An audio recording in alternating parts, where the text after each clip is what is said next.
Okay, Ted, congratulations. Hey, thanks, Louis. You have summited Mount Everest. I have summited Mount Everest. How do you feel? Emotional.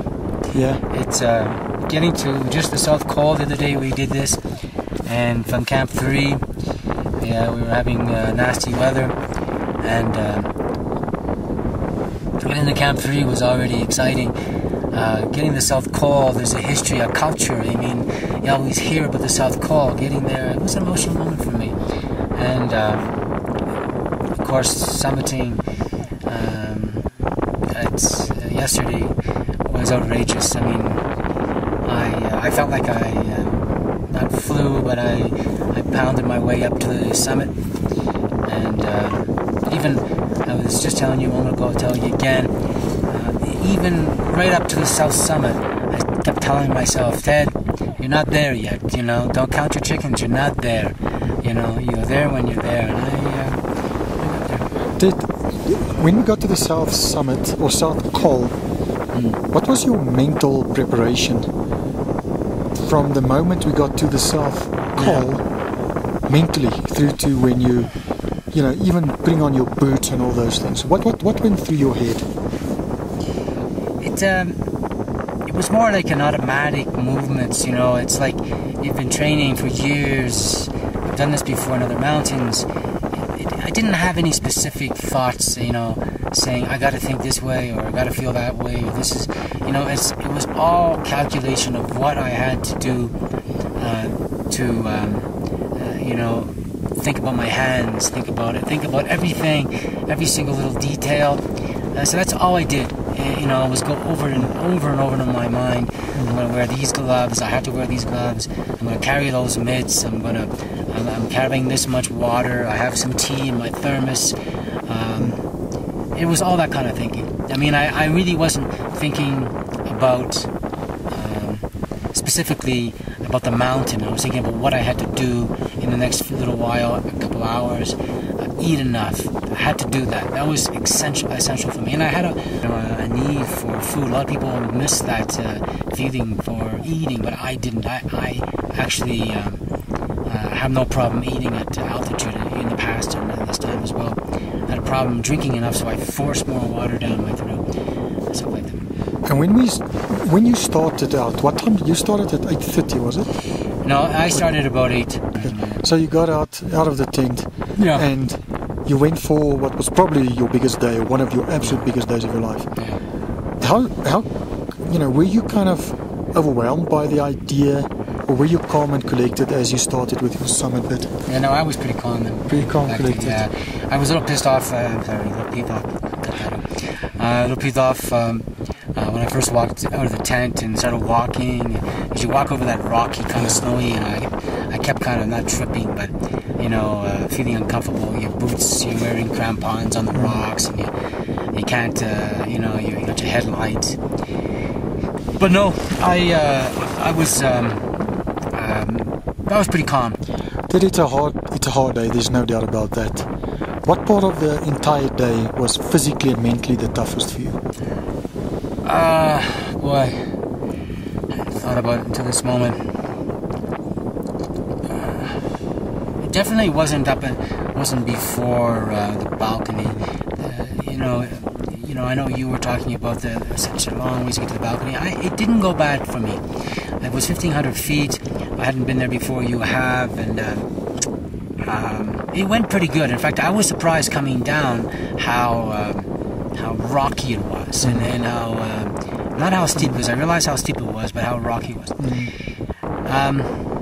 I had a bit of a tough time first in that first rocky section of the yellow band. Oh, South Summit. South Summit. Yeah, first rocky section, South Summit. Yeah, exactly.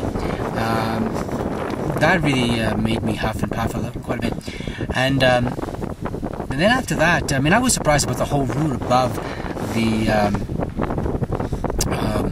balcony, how technical it was. I mean, you had it was very technical, ridges, wasn't particularly it? Going up at nighttime, and you had the two on that ridge you had to cross. How steep it was, and on the other side, it looked pretty steep, but it wasn't as steep as I thought coming down.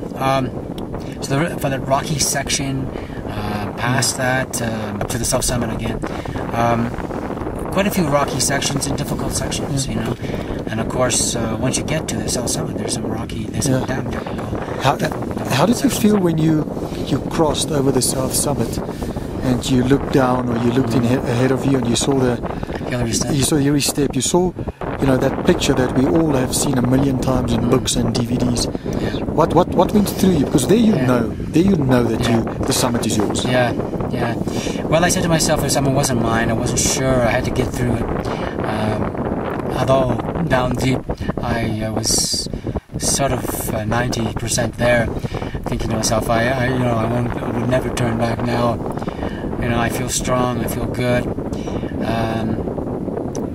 You fight with the cold all the way up there.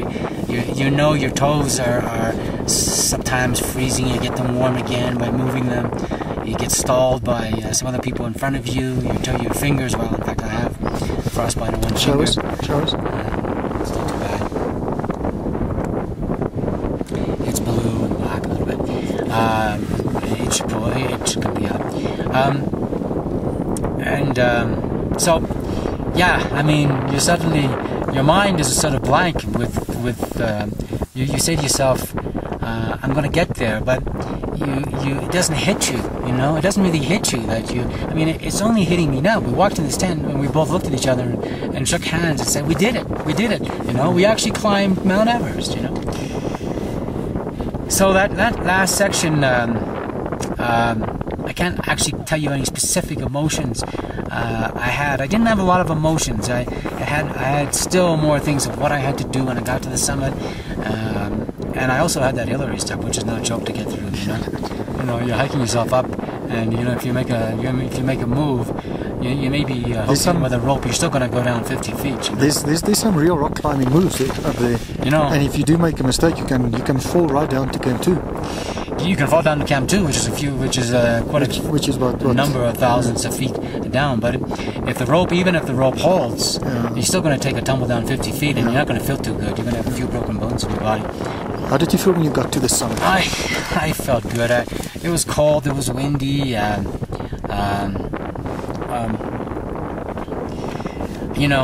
You don't. It doesn't hit you then, but. It was a little almost anticlimactic because we've been at it for 2 months now and thinking about it for years, but it's not anticlimactic anymore. Now it's hitting me just right between the eyes that I climb the highest mountain in the world, and there was nothing easy about the climbing Mount Everest. I'm not saying there's not a harder mountain in the world. It's just very, very difficult mountain. Ted, and now that it starts to bed down that you've climbed the highest mountain in the world, what does it mean to you? It's well, first of all, it's a circle, that I've made. Being here 40 years ago, hiking in 40 years ago, there was nothing there, and I came all alone.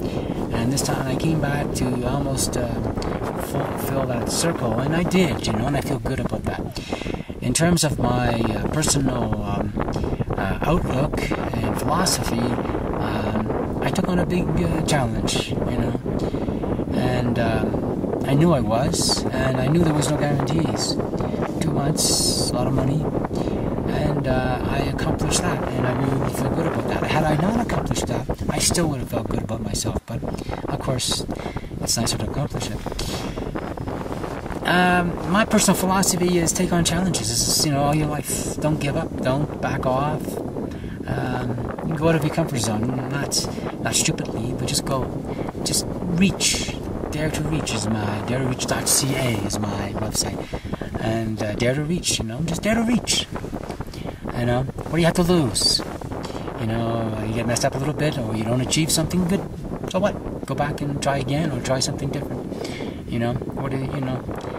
By not trying, by not going out there and reaching, you're really not living to your full potential, in my mind.